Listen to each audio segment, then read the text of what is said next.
Good morning, I'm Garry Holmstrom here at Linden Place.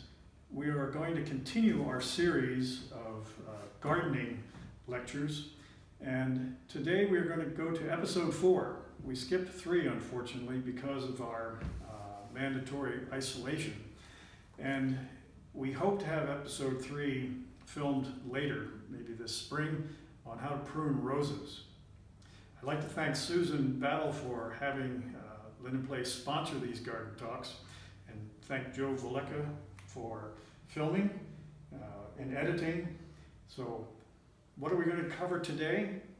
Number 4, we're going to talk about what you should be doing in your garden this spring.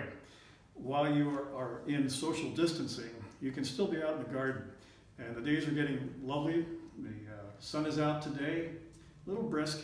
I'm not in my shorts yet, but I will be soon. But I can still garden out there, and so can you, by yourself. And I recommend when you do, leave your cell phone and everything else inside. Have fun outside.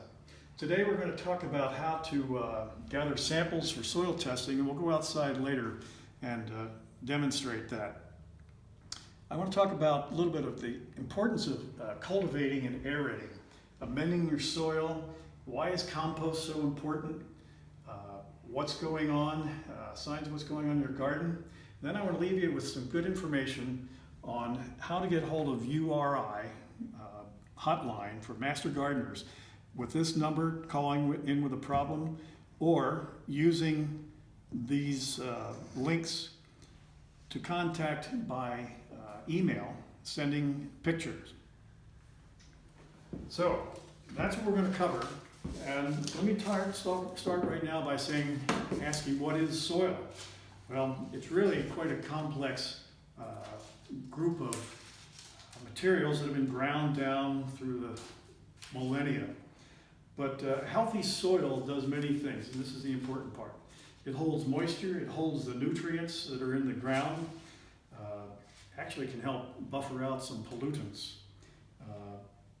But it really provides this habitat that, for soils and microbes to flourish, and they're the ones that are going to break down minerals and elements so that the plant can use them, bringing them up through the roots and into the plant. And it does this all the time, whether you're sleeping or whatever you're doing. This is still happening throughout the garden. What is soil all about? Look at this slide here. You can see that it's surprisingly, soil is made up of pore space, 25% liquid, 25% gas, which to me was a surprise. And there's solids. The solids are mostly mineral, 45%, and 5% organic matter. This is the important part, and this is the part that a lot of people miss, because this is where all of those minerals are put into an ionic form, much as like happens in your stomach, so that your body can absorb it. Well, this makes the roots able to absorb it and get it through the plant system.